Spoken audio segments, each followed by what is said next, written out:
So, hey everyone, and welcome to this episode of SelfKind with me, Erica Webb.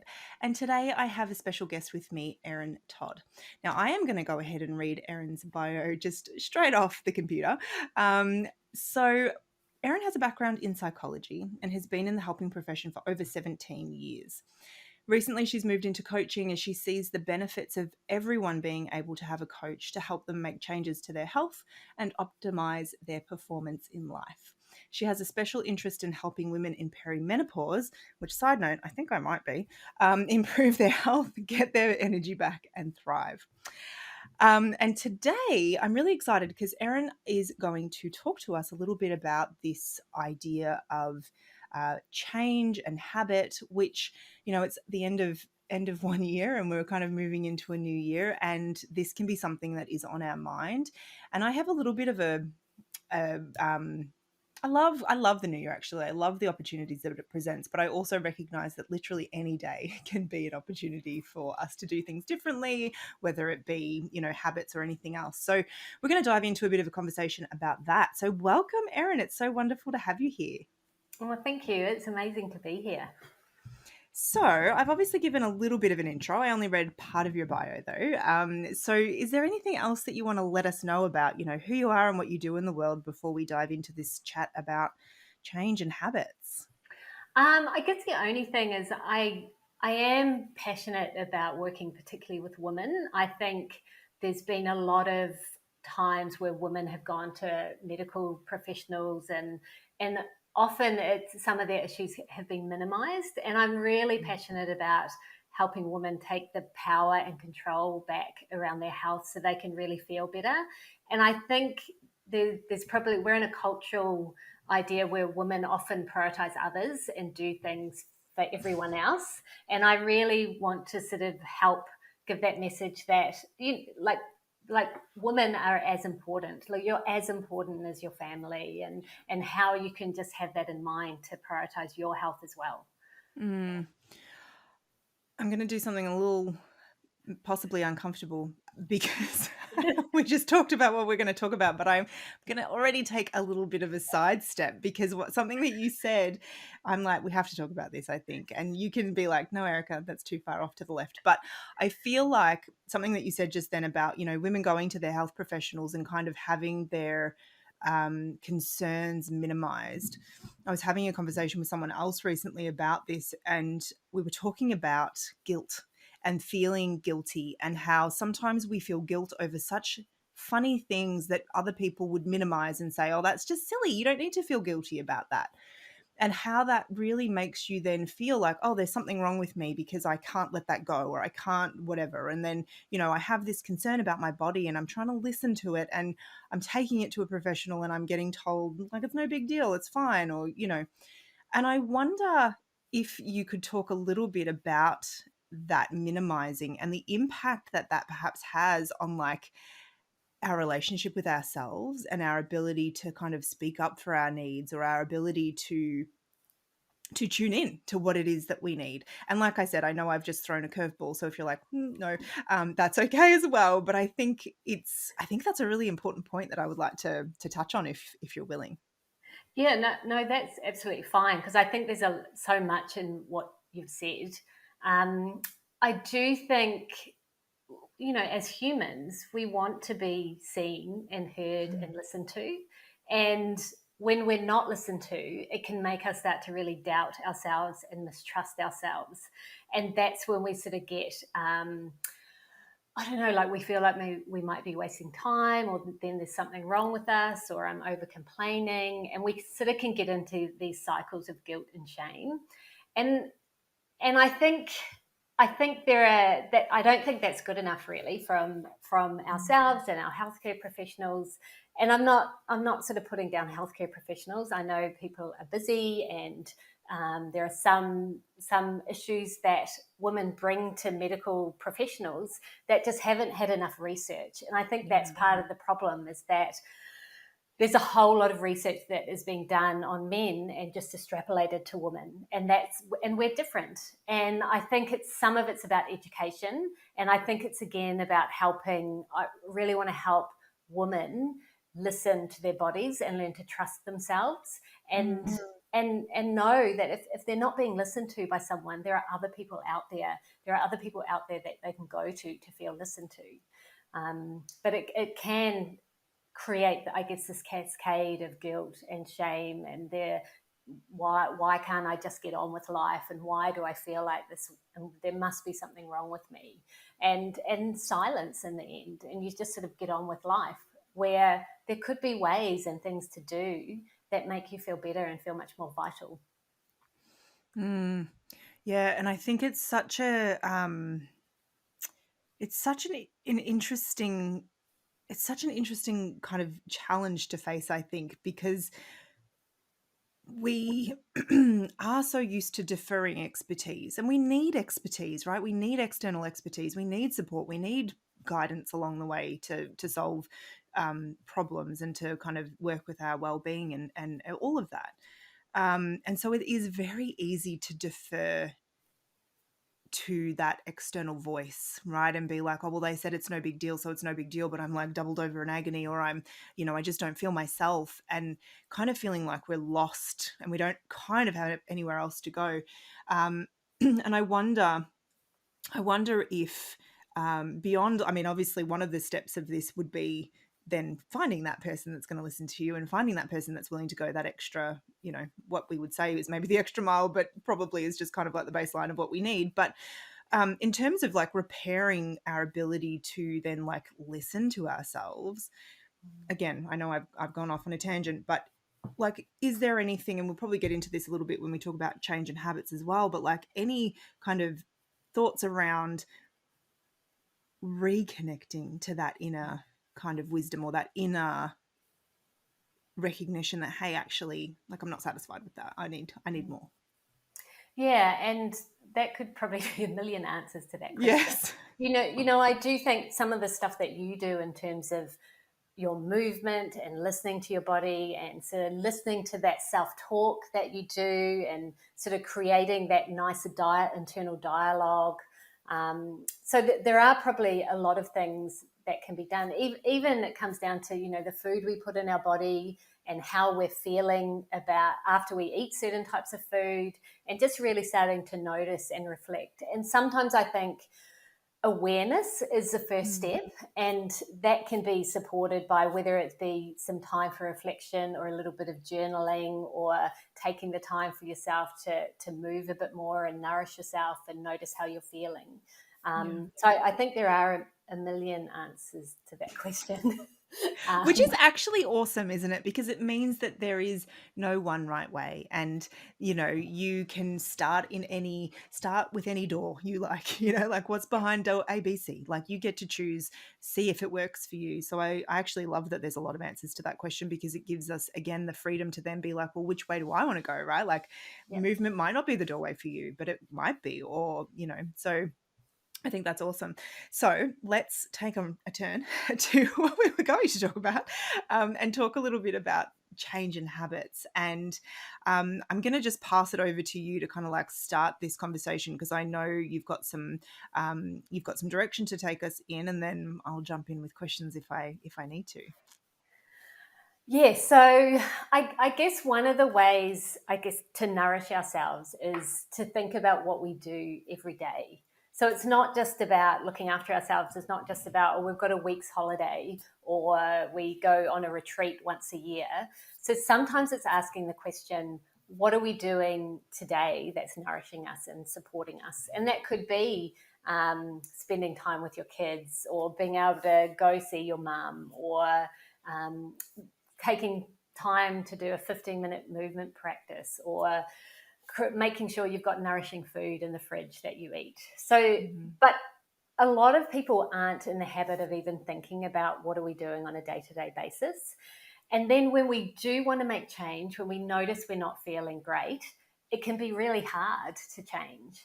And so there's a few books out there and things that talk about what are our habits, what can we do automatically, and how can we look at what we're doing on a day-to-day basis, things that are nourishing us, and how can we sometimes stack different habits. So, when we're cleaning our teeth, Mel Robbins talks about giving yourself a high five in the mirror. sort of just little things that don't necessarily take a lot of time, but can create the nourishment that you need on a daily basis to support you. So, you know, that retreat that you might be able to take is just an added extra. It's not, I need to take this to make sure that I'm coping. And I guess part of that is sort of being able to support our families and support our kids, and just making sure that they are learning as well that we need to look after ourselves, and it's not about sacrificing ourselves and our health for others as well. Yeah, which is so easy to do. And it's interesting as we kind of like approach that season, or you know, we're kind of already in that season in a way, where we start to think about change and we start to think about habits. And you know I sort of reflect on the time that's gone by and think, oh, why haven't I been doing, you know, that thing? Or constantly looking for ways to improve. Like I have long sort of stopped with the punishment kind of element of habit and change, because I did that for too long. So now I really look through the window of like, what is it that I need to feel nurtured, supported, nourished, all of those sorts of things, which is a very different thing to like, how can I be better this year, right? Like, how can I be good? Taking the morality out of it. But like, I know I bought myself a Christmas present, and I've bought myself a really beautiful bottle that's, you know, like a liter capacity, so that I can kind of track my water intake a little bit better, because I'm like, I feel kind of dehydrated, right? Like, so little simple things. But I'm wondering, like, why do we get to the end of the year and go, oh, all those habits that I intended to like put into place in January 2020, whatever, I forgot about them, or I let them go. Like, I know we had a little brief conversation before we hit record about some of the kind of more brain-based processes that are going on there.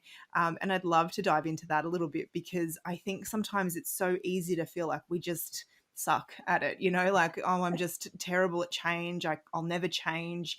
And it can feel very personal, like it's like we're really just always failing. And so I'd love to go into a little bit the brain-based kind of science behind that, because I know that's actually not true. Yes, and I guess in a way our brain, you know, we have more, I guess, what you might term the neocortex, which is the top of the brain, which is sort of our thinking brain and what we're aware of. But there is so much of the brain that happens outside of our awareness, and it needs to. So even things like the brain is responsible for making sure we're breathing and making sure our heart beats. And if we had to think all the time about breathing or doing that, we would never do anything. So there are such important things about having those parts of the brain that operate outside of our awareness. But some of the things that can happen then is that we're in sort of patterns of behavior that are then operating outside our awareness. And we think that we have control over them. If we just think differently, we'll be able to change that. And that's not really how it works. So some patterns of behavior may be there that we learned since we were really young. You know, we can often see things that might happen in our family. There might be things that have developed that we learn how to feel safe and nurture ourselves. And those things that we've developed may be something like emotional eating or something like that, or sitting down and not moving, and that's what we learned maybe when we were young to make ourselves feel safe and comfortable. And so these are the patterns of behavior that we just go to, because this is how we're going to nurture ourselves. And sometimes that's not helpful, especially if we end up doing sort of eating a lot or binge eating or doing things that aren't that good for us. So I do think that part of the change process is about what we can do from a conscious perspective, but there's also how we can sort of support change from a more subconscious, subcortical, that part of the brain that acts sort of outside our awareness. So I'm really interested in trying to sort of put those two together to sort of support people to make change. And I think if there is that understanding of these things happen outside our awareness, it's not happening against us. They've developed for some reason to keep us safe. Our brain unconsciously keeps checking the environment, sending signals to sort of that part of the brain, sort of the hypothalamus, making sure that things are safe. And then the body will respond from that. So if we can try and work at the awareness part and bring things into awareness, but also work at that subcortical part, And when we put them together, the other, I guess the other component of is that awareness is not, we're not broken. There's not Mm-hmm. something wrong with us. It's just the way that we're made. And these things are really helpful in some instances, but some of the patterns that we've developed become unhelpful. And it's just about trying to work at that subcortical and that neocortex, that awareness pattern, to try and sort of shift that change. Yeah. And it doesn't necessarily happen overnight. I mean, you mentioned that you've put the effort in to make some changes, and there's been some amazing progress that you've made. But we're all sort of a work in progress to be Yeah. how we want to be, and so it's just sort of working towards that way, and knowing that it's not an immediate thing. Tomorrow, I'm not going to change everything and never go back. Mm-hmm. And the expectation that that's even possible or desirable is kind of problematic, isn't it? Because, I think one of the biggest shifts that I've made over the last sort of 10 years, I think 10 years ago, I was just waiting to try to, like, just waiting to get it perfect, just waiting to be able to do it all right. And then I would be able to kind of like move on from my self-loathing, because I wouldn't disappoint myself, because I was already, perfect and doing everything right. And then somewhere along the line, you grow up and you're like, actually, that's not realistic. That's not how we're designed, or how we're sort of put together. Um, and that can be a bit of a tough pill to swallow, because it makes you realize that this is actually a lifelong activity, right? Like Yeah, adjusting, readjusting, shifting, changing our mind about what's important to us and what nourishes us and what supports us. When we start to recognize that actually this is something I'm going to probably be doing forever, I don't know, I've found in my experience that that's made me kinder to myself, because it's like, okay, well, then I don't have to be perfect. And my thing's all about kindness.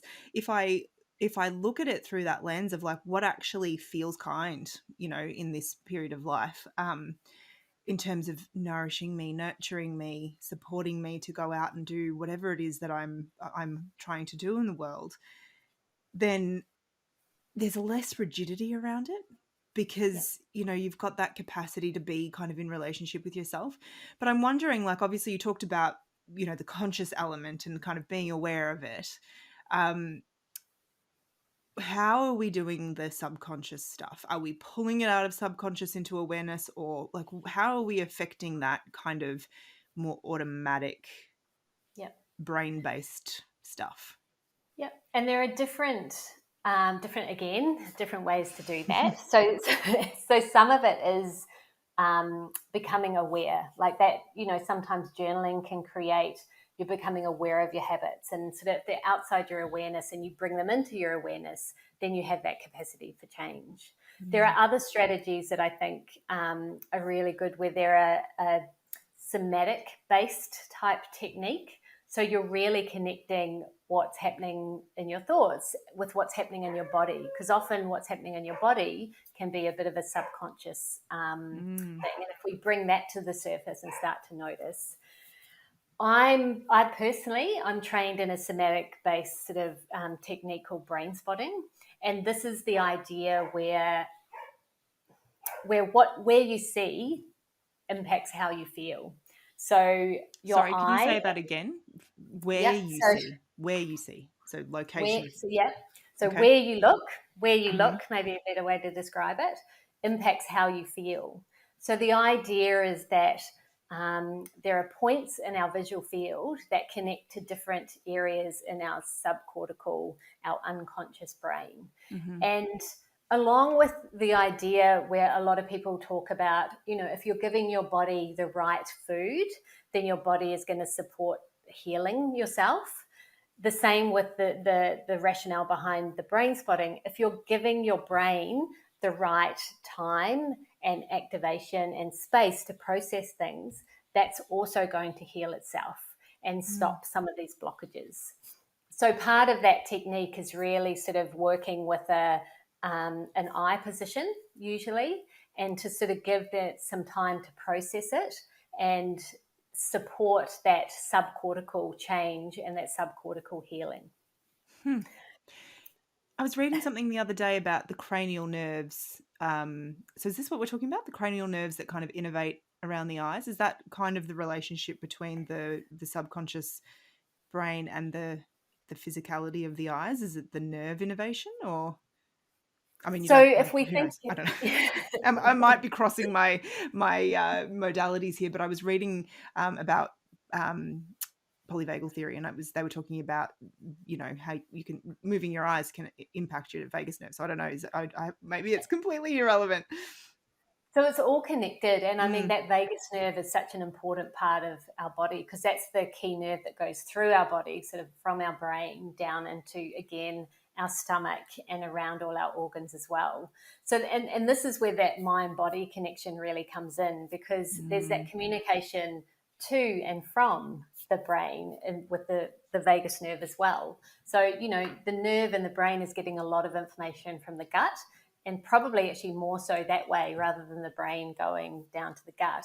But the idea is that sort of the eyes and the nerves, they were all sort of that brain tissue. It's all part of the brain. It's all connected. And so the idea is that the nerves and the access that the eyes have to our brain can support changing some of that subcortical processing, and it's also very connected to the body and how we're feeling. So when we do brain spotting, we very much try and get in touch with the body as well. And usually if you're doing it with a practitioner, you can use what they term activation spots, when your body is very activated and they're talking about where you're feeling. But if you would do sort of a self brain spotting, it's more about resource spotting. So where do you feel calm in your body, and where is that spot associated in your visual field? Or where do you feel like amazing and imagining the best future ever, and sort of building that expansion on it as well. Right. So when you're doing this as a practitioner supporting somebody, it's talk based then? So it's talk based with somatic, or no, there's no talking? There is some talking, but the idea is that you're supporting that person to find the spot, and it depends on how that person in front of you processes it. So that person might be talking a lot, and images may come up, flashes of memories may come up, or that person in front of you may not be talking at all, and you could have a lot of silence. If you're doing the self brain spotting, it's very, you know, the person's by themselves. So it's, I mean, they can talk if they want to, but no one is around to sort of hear that. So it is that connection. It's trying to connect the brain and the body, but there can be a lot of talk, but there can be not a lot. And it is a bit different from that traditional, I guess, talk therapy model. Yeah, and I'm curious, you know, in terms of this idea around like behavior change and habits, with the brain spotting then and sort of shifting the subconscious, are we aiming to shift the existing habit that we're trying to change, or are we aiming to have an impact on the habit we're trying to create? So this is the other beautiful thing about brain spotting, is one of the key component of it is the uncertainty principle. So we have a starting That's point. called life. Yeah, The uncertainty principle. I love it. so we sort of have a starting point, and then essentially we have to trust the brain to know where to go. So we don't necessarily know where it's going to go or how it's going to show up. But the idea is we have a starting point, we have either a resource spot, or we have a topic that we start from, and then we trust the brain in terms of how it's going to heal itself. Okay, so if I came to you, so just because I know, you know, for me, I'm just like, but tell me more. So maybe other people are thinking the same. If I came to you and I said, hey, Erin, I'm having a really hard time doing the things that I know I need to do to look after myself, and I'm burnt out, I'm exhausted, I'm resentful, I'm all these things. Would that be our starting point, or would we have to be more specific in terms of like where we began, or is it enough to just be like, something has to change, I just don't know what it is? Yeah, and that can depend exactly where you want to start and where your goals are. And it could be about, if you're with a practitioner and using an activation spot, it could be about how exhausted you're feeling, and that could be the topic. I'm actually using to totally go off the topic, I'm actually sort of supporting my husband to improve his golf with brain spotting. Ah, So love that. it's also a performance aspect. And I guess part of what I'm really wanting to sort of develop next year is really to clarify how brain spotting and habit formation can fit in my practice, because I think it Mm, has a lot of potential, and I really want to create a program for people. And so some of what you're asking, I will be trying to test out and sort of mm, be asking for people to contact me to see if they want to participate in a sort of a trial type yeah, thing to support where it's going as well. that's really cool. Now I'm like, could you make me better at basketball? Um, it's so funny. Well, it's interesting you say that, because the person that developed brain spotting, he first discovered it working on with a woman who was a figure skater. So he Oh, had been working with her for a long time, and she was really struggling to do, I think it was a triple loop or something like that. hmm, And he noticed there was a point in her visual field where her eyes were sort of moving in a funny way, and he just got her to stop and look at it. And apparently, the next day she tried the triple jump and she got it, and she never had trouble that's with it so again. interesting. That So is it so started interesting. as a performance, as a performance enhancement. Wow. Do you know it's interesting when my brain goes, and I'm not going to be able to make a link to this, so I'm going to just preface what I'm about to say with this is truly a tangent with probably no end point. Like I'm not going to be able to tie this up in a bow, but I'm going to say it anyway because it's in my mind. Um, in somatics and not even so much somatics, but in the kind of mindful movement that I teach, there is this idea of being able to disassociate or decouple different parts of the body, which even like the body doesn't really work like that, right? We know that when we do something, there's usually kind of activation somewhere else in the body, there's support, all of that sort of stuff happens. But we want to be able to move the various parts kind of independent of the others to be able to get the fullest range and the fullest capacity out of each of our joints. And one of the places that we want to dissociate is our eyes and our head. Because what tends to happen is when we turn our head, our eyes go in the same direction. And that can be true too. So I often get a lot of people who've got like really tight necks. And what you'll see is that they move their whole body, right? They turn their whole body to look around rather than turn their head. And they're not conscious of that, right? You just sort of are like, oh, I'm curious. You moved your whole body. Can you move your head without moving your body? And there's Yeah. these sort of subconscious, again, habits and like loops that tend to play out in the way that we move. And so when you're talking about this eye position thing, it does make me think. I'm a glasses wearer, but I'm wearing contacts at the moment. And I know that I definitely avoid looking in certain directions because it's uncomfortable physically in my eyes. And I wonder, it just makes me go, oh, I wonder if there are simply places we do not look, right? If there's areas in the visual field where we don't have movement capacity. And if there'd be a link, I would be so, I mean, I don't know who does that research, but we should talk to them because I think it's a little bit like with movement, there's so much emotion tied up in our physicality, right? In terms of there'll be some movements that if you ask somebody to do something physically, they can't. There's an emotional threat involved in that particular movement, and I do wonder whether or not you'd see the same thing with various eye movements. So yeah, like I said, I have no I can't do a conclusion on that, but I do think it's really interesting, the overlap and the potential for there to be something in that maybe down the track. Yeah. And that whole idea, there's books about it, sort of the body remembers or the Yeah. body keeps a score. So the trauma, and whether that be physical trauma or emotional trauma, the idea that the body keeps hold of that in some way. Yeah. So And is this brain spotting technique then involved in trauma too? Because I imagine that we're subconsciously kind of processing and dealing with trauma rather more often than conscious. Would that yeah, be? Yeah. yeah. So it's definitely a trauma, a trauma therapeutic intervention. But Mm, I not in the way I'm using yes. it. So Yeah. I am doing the coaching, and Yes. so anything that would be around trauma would be sent to like a psychologist or someone who's doing Yeah. some trauma therapy. Yeah. Yeah. So interesting. So let's go back to the coaching thing. What would you be using this then? I know we talked about change in habits. Like, is there anything specific that you are like, you know, someone comes to you with a certain challenge and you're like, well, brain spotting, we're going to give this a try. Like, what is it helping with in a really kind of practical, tangible kind of way for people? Yeah. So I guess this is what I really want to figure out. So Yeah. I think brain spotting can be really supportive in many things. I know another girl who's using it to support unhealthy drinking behaviors. Huh. Not addiction, just the ones that make you reach for alcohol, and so changing those sort of habits as well.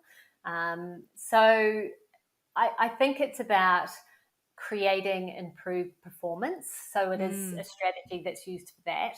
It can help connect you with your body and help you feel more grounded, neutral, and calm.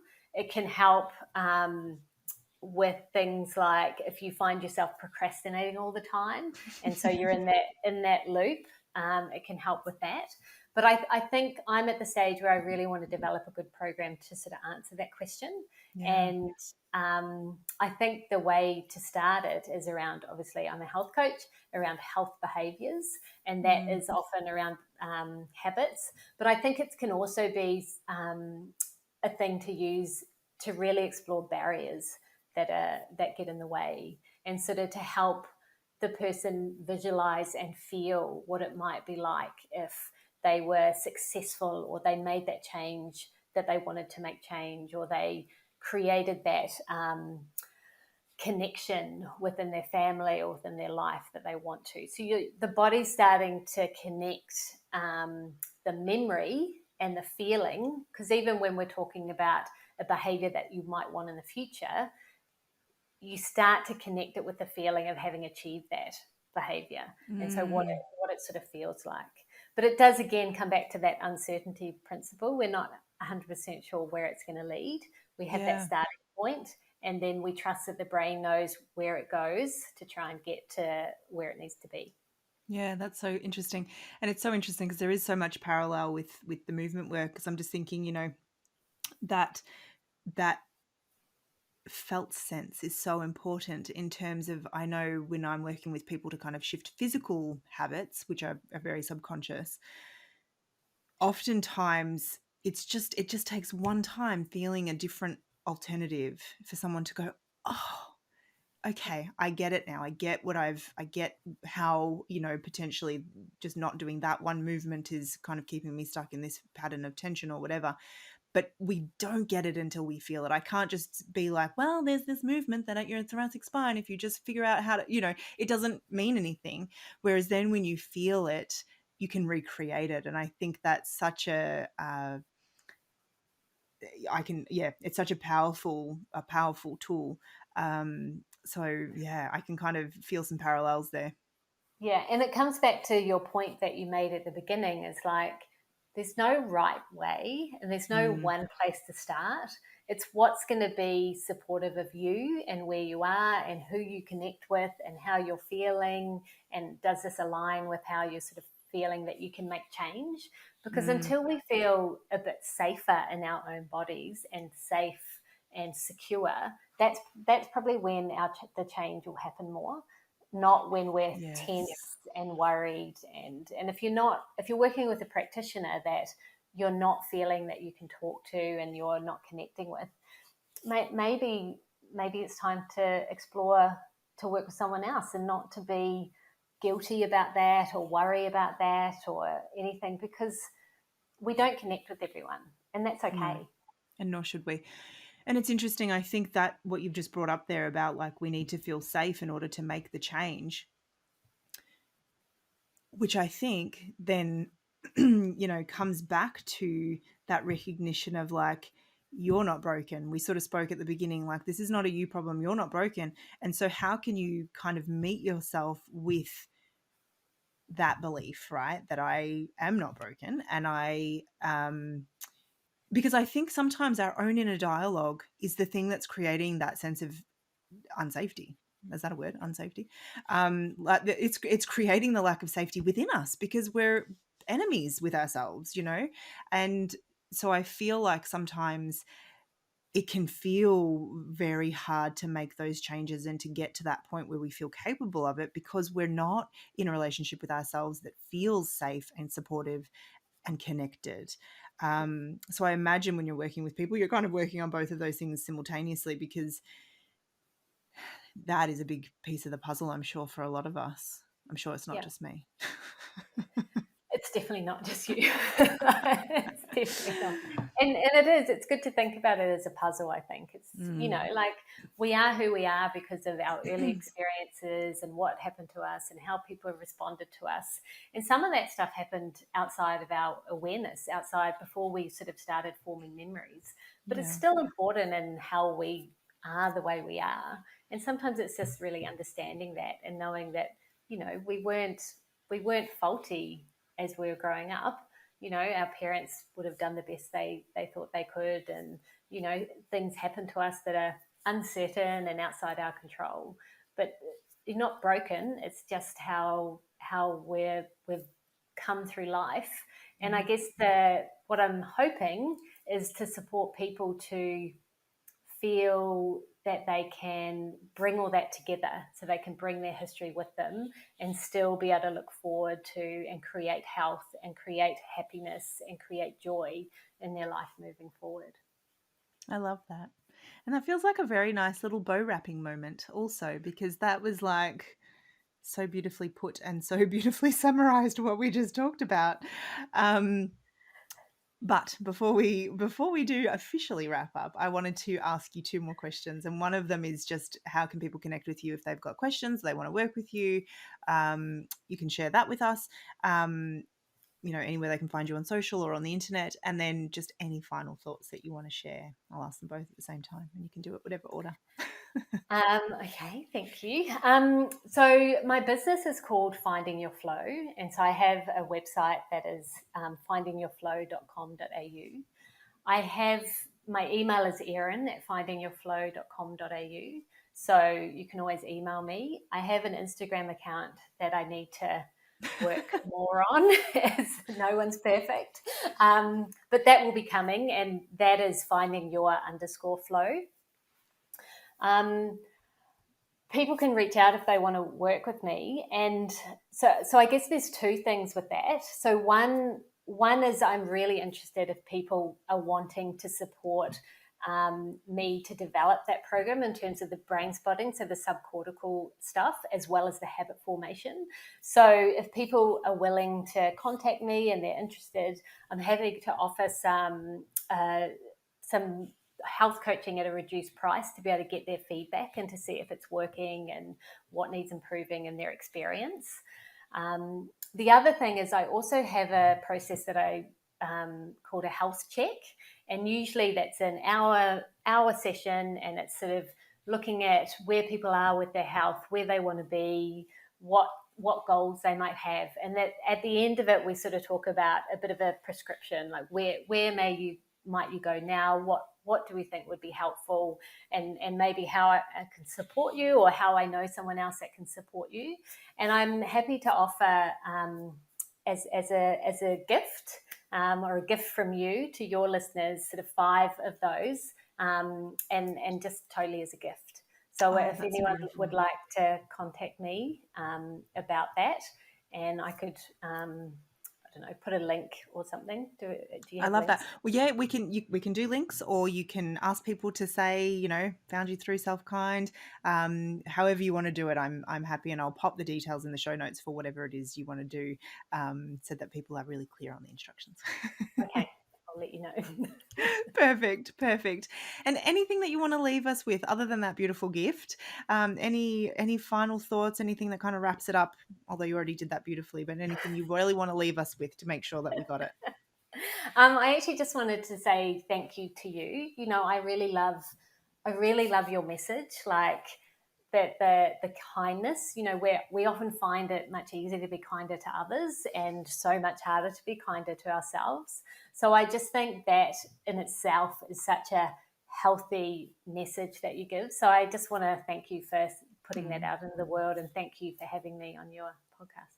Oh, such a pleasure. Thank you, Erin. This has been really fun and insightful. I've learned some things I did not know, which I love. So thank you so much for joining me. And for everybody who is watching, listening, head to the show notes to kind of find out more about that offer from Erin, because that is amazing. And yes, all the details will be in there, all the contacts, all the ways to find Erin will be there as well. So thank you so much for joining us. Thank you, Erin. This has been great. And I'll talk to you all again really soon.